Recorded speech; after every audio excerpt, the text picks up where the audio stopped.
Morning, everybody. Benja here, sitting at my little table in a little shed. It's kind of breezy. I like this spot because it's nice. It's right up on a hill. I've done my walk, been doing my walk. I'll probably continue my walk after this video. So today, day one of week 3. I like to look at it that way because it keeps it, in my mind, simpler than thinking, oh, I've been at it for... It just focus on the day. Focus on this day. What do I do on Mondays? Mondays is my fasting day for now. That's my goal for now. It might change in the weeks to come depending on what outcome I want to happen, right? So just focus on that. So all I've got to focus on is how do I take care of myself in this day doing... I know what my overall thing is I have this 8-week reboot. So, but I'm in day 1 of week 3. And I know what day 1s are like. It's a Monday. It's a fasting day. Drink plenty of water. Have a coffee with just a black coffee. Maybe have some tea in the afternoon, green tea, or I have some like pu'er tea, which is kind of like it's a black tea, but it's, I don't know, they kind of like, it's aged, like an aged black tea. It's good. But drinking plenty of water, probably have my like Fiber Pro from Isogenics and a green and the Ionic Supreme. So those 3 things are kind of a given even on fasting days. What else? So food isn't an issue. I don't have to think about food.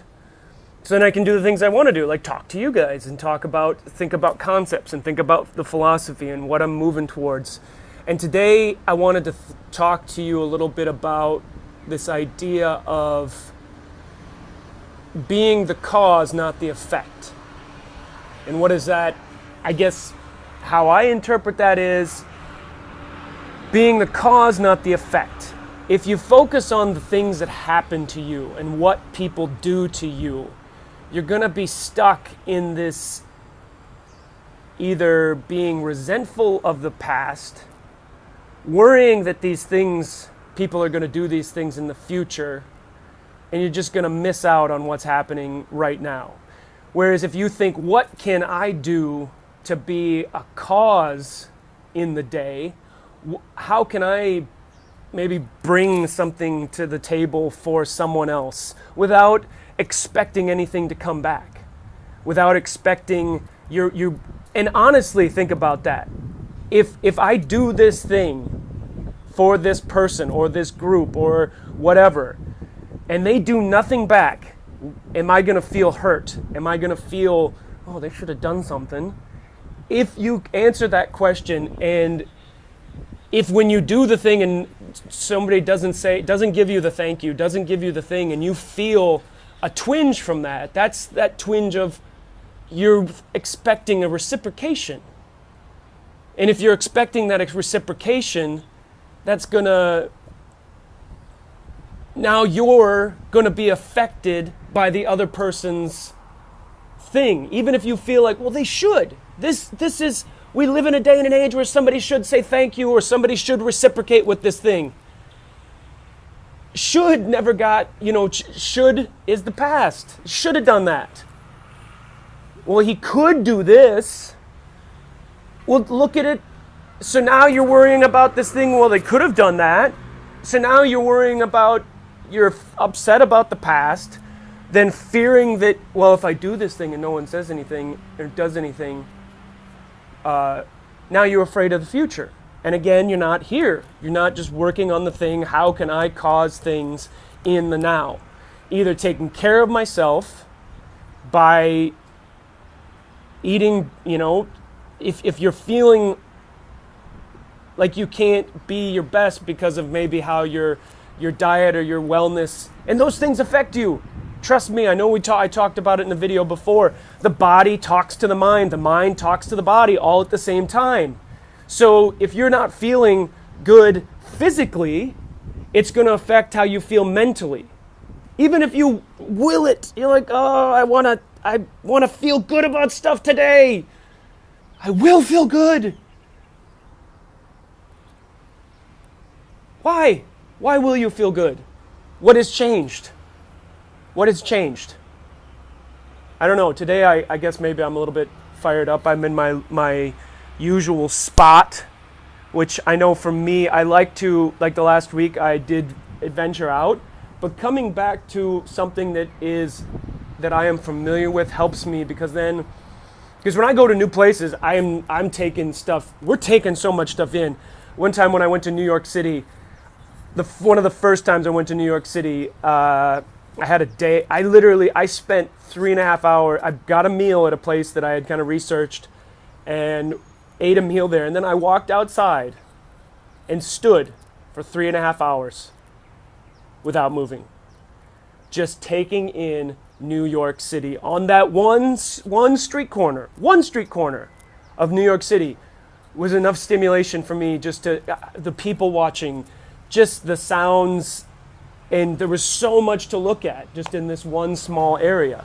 So for me, again, having some type of weekly repetition helps me to then feel like I'm not putting so much stuff out. So I say no to some things food wise, but then it helps me to say yes to other things, which is being present in the moment, being here. And this hasn't always been, absolutely has not always been the case. Not that long ago, year and like 3-4 months ago, my focus was on how people had wronged me, being afraid of then what was going to happen if being afraid of just afraid of the future, not really sure of what was going to happen next.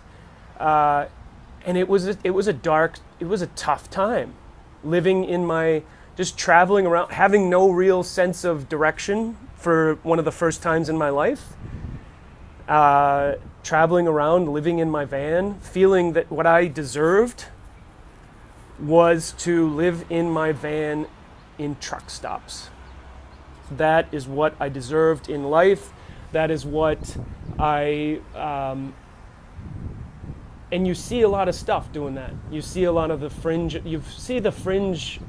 of society doing that. And what started to happen to me was it started to see and have an appreciation, or it was the beginning of the end, maybe just of philosophically. And I was listening to a lot of stuff on tape. One of my favorite things with this same concept is Jim Rohn had a great message. He says the same wind blows on us all, but what changes in your future, he goes, it's not the blowing of the wind. It's not the blowing of the wind that determines your life future. It's the set of a better sail. And I love that concept, because you do have the control and the power to change the way that you look at things, and how you, through educating yourself. And that is one of the things with Binge the Body Whisperer. Is one of the first things that week one is you start to observe maybe some of the bad habits, and you start dropping some of the bad habits rather than adding anything good at this point, because you don't know what you want to add. At least that's in my mind. Then week 2 is educating yourself, because educating yourself gets you to a place where you can start asking decent questions. And when you can start asking decent questions, then you can start getting some answers. And until you're able to educate yourself enough to ask a decent question, you don't even know what you don't know. So back to this idea of the set of a better sail. It's this, because the same wind blows on us all. He said the same wind. It's the wind of opportunity, the wind of change, the wind of disaster. Throughout life, we all get these winds blowing on us all, but the difference is how one person will take that and learn to set a better sail, and then use that wind, whatever it is, to either reroute the course and sail better. I mean, you think about it, you see these guys who go on, and I've been on a couple boat races. I wasn't part of it. I just was I was on the boat trying to help where I could, but just a witness to this. All those boats are out there have the same wind blowing on them. It depends on the crew. It depends on how the crew can feel where the wind is, how they can trim and do all these, things, and you're just like ducking out of the way, trying not to get hit by the boom or whatever you call it. And it baffled me. It baffled, I grew up on land, so being out on the water and trying to like steer with the wind just was like a different concept, but it was great to see. So week 3, day 1, fasting today for me. It's something that I know. Start making a habit. Start making the little changes. Listening to these every day could be that. And it's one of the reasons why I think that I do probably talk about the same things over and over again, is because I actually enjoyed listening to tapes and things over and over again. And until you're ready to hear it, you're not going to hear the message. So if you feel bored with these, maybe you're already at where you need to be, and that's totally cool. If not, keep thinking about these concepts.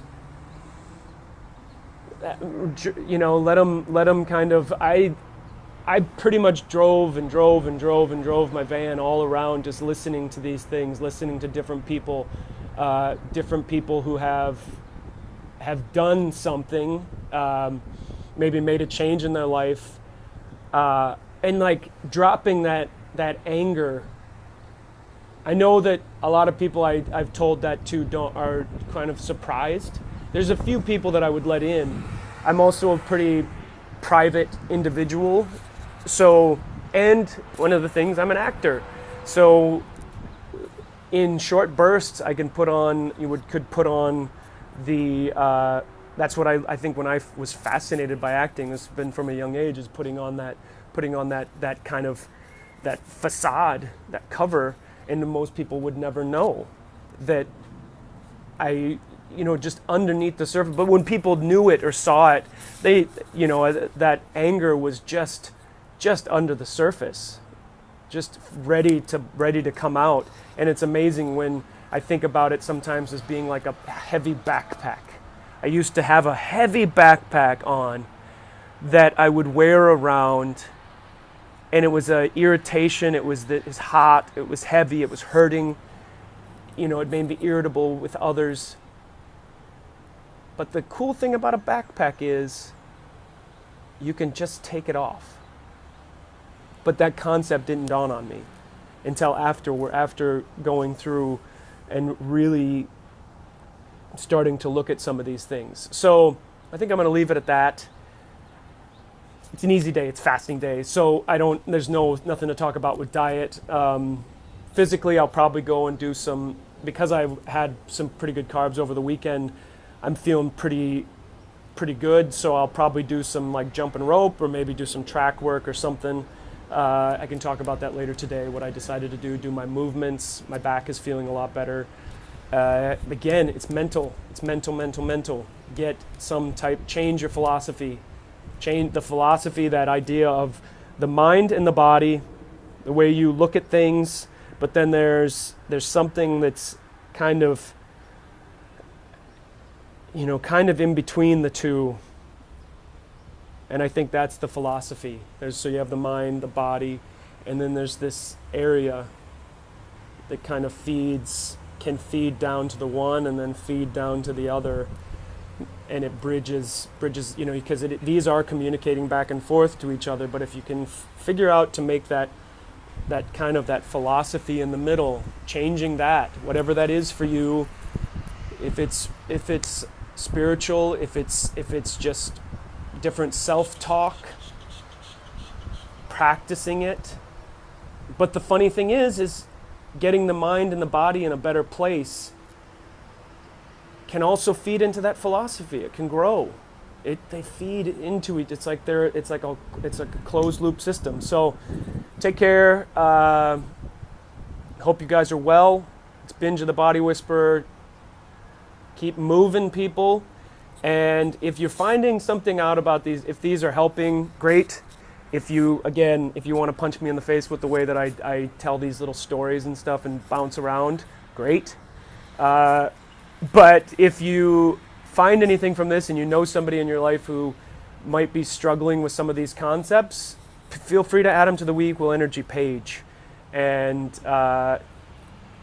maybe they'll get something out of this. So that's an ask from me. So take care. I wish you the best. Benja out.